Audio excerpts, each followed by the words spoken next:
When she was talking about like she collects them red flags, baby, she was collecting them red flags like fucking scavenger hunt. Like, baby, what are you doing? Hello, beautifuls. My name is Giselle, co-host of the Strong Sunflowers podcast and founder of GS for Growth. And today we're gonna talk about Love is Blind because baby, Clay was a motherfucking walking red flag. And I haven't even seen the whole season. I'm busy. I don't really have time for TV like that. And I don't even have Netflix. But the 5 to 10 minutes that I saw, baby, next.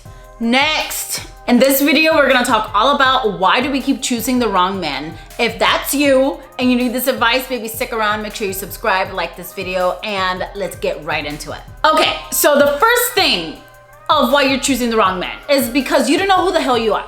Number one, what do you want? Again, AD, beautiful woman. Clay, he okay. But like you go into this pod and this experiment, and again, you're here to find love and marriage. And I just feel like from the first couple of even minutes of watching the show, like no one knew what the fuck was going on. No one knew what they signed up for. No one knew why they were there. Like it was just a whole bunch, for the most part, of random questions, giggly gaggly, just like chit chatting. Like no, if you're here to find your life partner, the love of your life, the person that you want to spend the rest of your life with, what is your structure for that? I feel like there was no structure. No one knew what the hell was going on. And then specifically, they didn't know who they were. They were trying to figure out, in this case, I'm talking about AD and Clay specifically, because baby, I could see that red flag from a mile away. When she was talking about like she collects them red flags, baby, she was collecting them red flags like fucking scavenger hunt. Like, baby, what are you doing? So when I say what do you want, like what kind of man do you want? And manifest the shit out of it. Because I also believe in manifesting and affirmations like, oh my gosh, I have a loving husband, I have a supportive husband, I have a providing husband, I have a husband that provides safety for me. Those are all these things. I have a husband that is funny, I have a husband that is emotional intelligent. I have you need to like throw that into the universe and make sure that that's what you are throwing out there. And make the vision clear. Like if you are trying to attract a man to love you for your personality, your brain, the way that you nurture, all of these things, why do you keep leading with your body? You're going to attract a man that only wants you for your body. And even when we get into that mindset of manifesting the man that we want for ourselves, if we are not willing to remove those people that come into our lives, because there will be people that come into your life, no matter like your mindset, sometimes you get to that level that you repel those people from the get-go. But in the beginning, they'll still come to you and they'll still be like, hey ma, that body, looking good. Red flag, baby. You have to be able to remove those people from your life. AD was not removing nothing. She kept the red flags. Like, what is she fucking looking at these red flags for? She kept them in her little garden, a red flag garden. I think another thing, people need to rewrite the list, because when you go on like podcasts and YouTube channels and all this stuff, everybody's always talking about, yeah, I need my man to be a provider. I need my man to make at least 6 figures. I need him to pay for everything. I need him to be 6'3". You know what I'm saying? That's not realistic. Let's be freaking honest. That is not realistic. And that shouldn't be the main thing on your list. Like focus on the things that matter the most when finding a life partner, because you can build 6 figures, 7 figures, 8 figures, baby, you can build all those things. I understand that the foundation has to be stable, you know, you don't want to be with a bum either, but this idea that you have to be all these things to even get with me, like baby, your chances are 0.205. Like, no. What my list looks like, honesty and loyalty are on the top of the list. Why? Because I know my core values. Again, going back to knowing thyself, knowing who you are and what you stand for. My core values are honesty and loyalty. I try my hardest to be authentically me everywhere I go. Loyalty, I really care for the people that I love hard. Like if I fuck with you, I fuck with you. And my other core value is honesty. Like if I can't trust you, like trust is so big for me, and I need honesty to be able to trust you. Like I need to be able to feel safe around you. If those 2-3 things are not in there, then I cannot function in this relationship. The sun is coming out. I know that about myself though. You need to do the work. Brene Brown has an amazing book called Dare to Lead, and she talks about values and why it shapes who you are. And it's so important to know values because core values is what's really going to attach you in a way to someone else. If your core values do not align with someone else's, then the relationship is probably not going to work because everything else might change, but your core values stay the same. Brene Brown has an amazing list on her website from her book, Dare to Lead. I'll put the little list of values here if you want to take a screenshot and figure out what your values are. Another reason why you're choosing the wrong men is because you have these character flaws and you are just ignoring them. Like, what are your non-negotiables? And again, back to the list. I'm not talking about non-negotiables about this man being 6'3". I'm talking about like, what are your non-negotiables? Like for me, one of the things non-negotiable for me is smoking. I do not like cigarettes. I detest them with a passion for fashion. So sometimes I'll be on Hinge and this really cute guy, like we match on everything else. He loves to travel. His body is body yada yada. He looks amazing. His personality seems cool. Again, you can only get a little bits and pieces of the person through a profile. But if it says smokes, sometimes he's automatically disqualified. Stop making excuses for these men. Oh my gosh, but maybe he didn't mean it like that. No, automatically disqualified. Remove what you don't want in your life. Stop giving it a chance. Stop giving it a chance to screw you over. Know your own pet peeves as well. Like again, when you're building this your profile in real life, make sure that on that profile, you know, like your pet peeves, your core values, what you love, what you don't like, what turns you on, what doesn't turn you on. And again, one of the things that I've learned thus far, and I haven't dated that much because I married my first boyfriend and then I got into a 4-year situationship. A video on that is on my channel. Go check it out. I don't know how I got there. But anywho, one of the things that I learned is that you don't have to give all this information up front. This profile that I'm talking about is for you to know what the fuck is up. For everybody else, they can figure it out as they go because you really want the other person to expose themselves and then you act accordingly. If you see them being dishonest or stealing or X, Y, and Z not aligning with what you want and your core values, no excuses. You gotta remove them. Because men are really simple and they'll tell you everything that you need to know, usually up front or throughout a couple of months, not even. Like you'll know if they want a serious relationship, if they not, the way that they value women, if they not, the way that they present themselves as a man, do they keep their word, honesty, loyalty, all those things. And then that will allow you to move accordingly so you can play your role. Because baby, what we're not gonna do, which I've done before, is be in a role where I'm wifey, but bitch, you ain't wifey. You're not even a girlfriend. You're a situation. And a lot of you don't want to hear that, but it's the truth. And one thing that I have learned throughout this journey is go to therapy. If you haven't gone to therapy, what are you doing? If these are things that keep popping up into your life, you need professional help. You need someone to guide you so you are able to see the red flags for yourself ahead of time. And I feel like one of the most eye-opening things that my therapist told me was the people that you attract in your life, sometimes at the beginning especially, are a reflection of you. When I got into my situationship, I was not ready for a relationship at all. I had just gotten out of my marriage. I got into the situationship with this man that continuously told me that he was in love with his ex-girlfriend and that she was the love of his life. But I got my blinders on and I ignored all the red flags because guess what? I wasn't ready for a relationship either. Even though I said I did and I wanted to be in a committed relationship because that's all I'd known because I married my first boyfriend. I don't know what casual is, okay? I just know how to dive deep and like you're mine and I'm yours and we're sticking together. But that's not what I needed, but that's what I attracted. I attracted someone that was just as broken as me and someone that was not ready for a relationship deep down because he knew that, I knew that, we all know that now. So with AD, and again, all the little clips that I've seen from Love is Blind and from the little bit of the episodes that I saw, like her insecurities are these men to just love her for who she is, like stop being used. She didn't want that. She wanted someone to love her, not just for her body, but again, for her personality, for what she has to offer, what she brings to the table, right?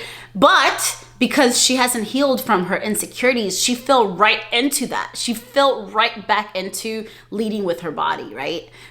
going for the guy that, oh yeah, he loves my body, right? That means he loves me. When she knew damn well that that's not, those two do not correlate. Those two are not the same thing. And I think when we don't heal that part of ourselves, especially, again, go to therapy, but when we don't heal that part of ourselves, that kind of messes up with our intuition. Our intuition is off. And it's hard to listen to that small, still voice or that like feeling in your stomach when you don't even A, know yourself, B, don't know like what you want, and C, you've been shutting that voice, your intuition, for so long that you don't even know what it sounds like, what it feels like. You've just been ignoring it and trying to focus on your own understanding. Like, trust your gut. If you have to question it, probably you already know the answer. I remember when I went on a trip and I met with some of my girlfriends. We were celebrating her accomplishments, and I met one of the girls that I've never met before. And on my first conversation with her, I love getting into deep conversations with people. And the first conversation was like, hey, I'm engaged. I don't really think this is the guy for me, but here I am. And she was like, oh, I'm still unsure. I'm like, baby, if you have to question it, if you are feeling so comfortable that you can talk to a total stranger and tell them like, hey, I don't think this guy's for me, then this guy's not for you. Like, your intuition is telling you like from the get-go, this guy is not for you. Like, you already know the answer. And again, like I said before, men are simple. Men will tell you what their intentions are for the most part up front from the get-go, and the way that they treat you, the way that they talk to you, when they talk to you. Like, if this man is only messaging you, sending the hearties and body, and speaking about your body, and that's all they do, red flag. I mean, hello, it's 2024. We should know this by now. Motherfucking red flag. You're automatically disqualified. And going back to men are simple. If he wanted to, he would. The fifth, I don't even know what number we're on. The fifth reason why you keep choosing the wrong men is because you keep entertaining these men that don't even meet the requirements. You are so scared to not be chosen. Like, when Lori Harvey said she's the price, like, I think that went like all over you guys' head, because it's not about being like, oh, I'm like always a prize, the gold winner. It's not that. It goes deeper than that. It's just knowing your value, knowing your worth, and knowing what you bring to the table when you come to the table. It was so obvious that AD was dying to be chosen.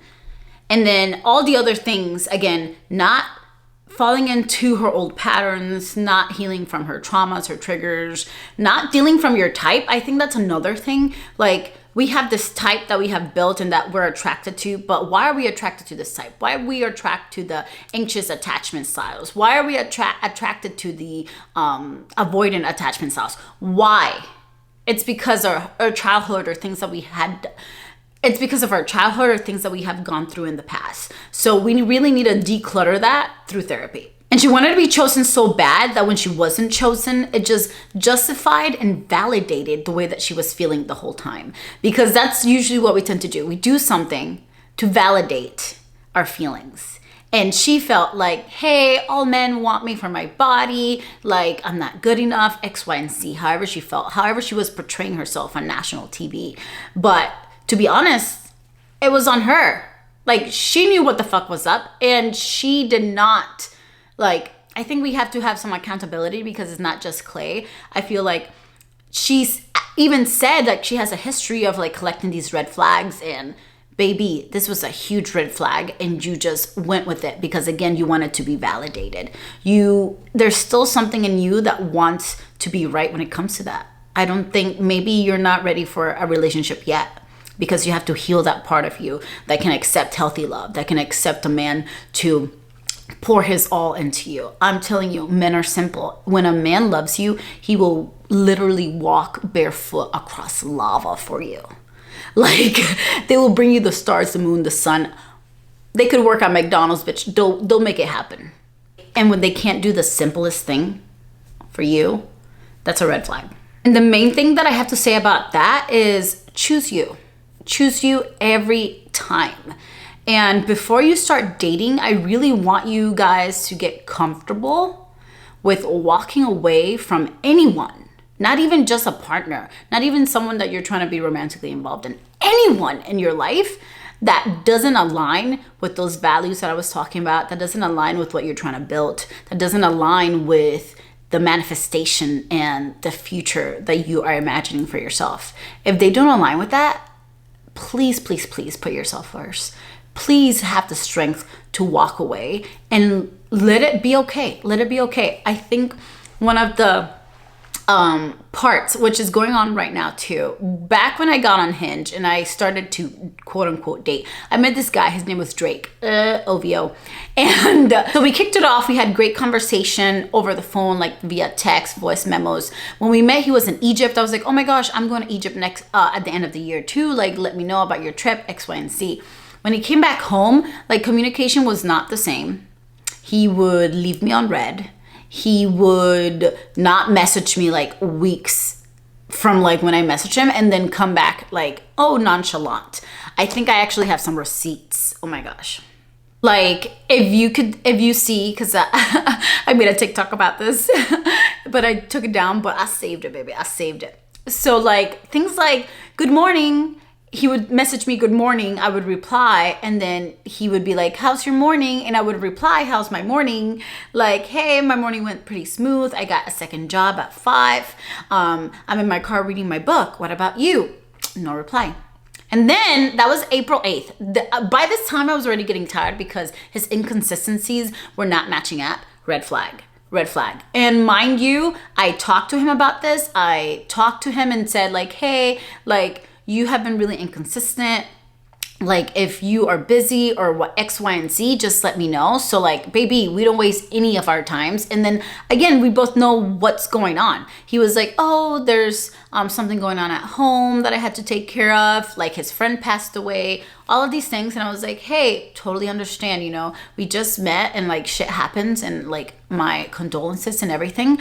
But just like, let me know, you know, because at the end of the day, I don't know you. And great communication is amazing for new relationships because then I don't have to take anything personal. Like we all know where we stand. Had this conversation with him 2 times. He kept doing the same thing. Leaving me on red, not replying, not responding, going ghost. Anywho, so that was April 8th, Saturday. Wednesday, April 12th, he messaged me and he said, hey, and I did not reply. Again, when I say choose you, put you first, don't be afraid to walk away from these men or anyone in your life that's not treating you the way that you want to be treated, especially when you already spoke to them about it. Baby, next. And then he messaged me, you alive? And I was like, hey, I'm alive. You alive? And he's like, just checking in. And I was like, checking in? We haven't talked. And he's like, we haven't talked in a while. And then I sent him a screenshot of when I replied to him more than a week ago and he left me on red. And he's like, yeah, I said, hey, and you didn't reply. And I was like, after you started a conversation with me and asked me how my morning was going, I replied and you didn't text me back for a week. And when you did, you said, hey, communication has been inconsistent from your part. All I can take from that is that you're not interested. And if you are, the way you show it is not aligned with what I need and want in a partner. And he said, I'm interested. I live in Florida full time now. I want to take you serious. By the way, by this time we were talking for like maybe a month. Now you want to take me serious? Baby, bye. Because why the fuck you talking to me if you don't want to take me serious? Anywho, so I said, now you want to take me serious? You don't need to live in Florida to show me enough respect to not leave me on red for a week, to have proper communication, or to not be inconsistent. That's a major turnoff for me. I respected your time. I communicated. The energy wasn't matched. It's all good though. Welcome to the Sunshine State. Baby. Okay, that was savage. Pat on the back for that. So, again, when I tell you these men's true colors will come out when you call them out on their bullshit, baby. He said, so you done with me? By the way, when we were having conversation on the phone, like it wasn't the same as through text. Like the energy was not there. He was very awkward. He couldn't get his words out. It was just not a good time. So he was like, so you done with me? And I'm like, I am officially uninterested. And then he started blowing up my phone, talking about, so you got someone else? I've been working on a relationship for 2 months now. I'm in Florida. You're done? That's crazy. I had to go back to Denver to deal with personal problems, and you knew that. This is some bullshit. You got me mad as hell. I spent 2 months straight on you. I left because my brother died. I told you when I'm back, I'll put all my focus on you. Done. I did not reply to any of those messages because I don't have to justify any of my answers, any of my opinions, any of my decisions of cutting him off. Like, totally turn off. And then, of course, his true colors come out saying, like, I've spent like 2 months on you. After I come back, baby, I'll focus all my time. When people say all, just know it's a red flag right there. Because, baby, how are you going to focus all your time on me when supposedly he had all these businesses that he was starting? He was an artist. He also did music, like entrepreneur, did real estate. Baby, you're going to focus all your time on me? Seriously? All of your time? If you can't even fucking take the time to message me and be like, hey, I'm really busy right now. I'm overwhelmed. I'll catch you in a week, or just give me some time. Stop lying.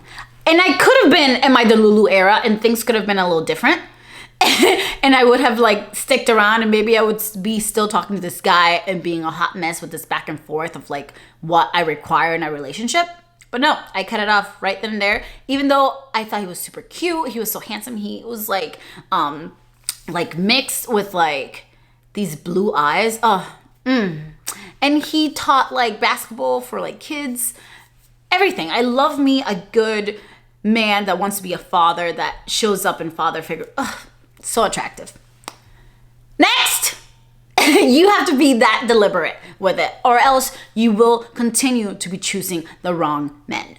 And I think for those that listen to my situationship video, which is on my channel, like how I got into my 4-year situationship, I think now I'm also in that space, even though there's like tremendous love that we have for each other. Like I talked to him the other day and we were just talking about how his brother's having a baby and all this stuff.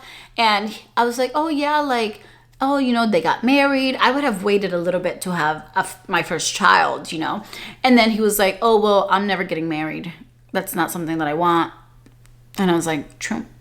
I think now I'm in that spot where I'm like, I'm just so turned off. It's like, you don't want to get married. You don't want to start a family with someone. You feel like you can be this lone wolf all your life. You feel like you don't want, and you know what? Next! Next. But I hope this video helped you guys a little bit into just really digging. It all starts with you. It all comes from you. Really digging in and, you know, stop choosing these men that are not good for you. Stop choosing the men that you don't want in your life. Make sure you have direct, like non-negotiables, and do not deviate from that, because baby, when you have real non-negotiables and you deviate from that, it's not gonna work. I'm telling you right now, it's not gonna work. I love you guys, and I'll catch you on the next video, which is right here, where I'm gonna talk all about making a decision that you won't regret. Ciao.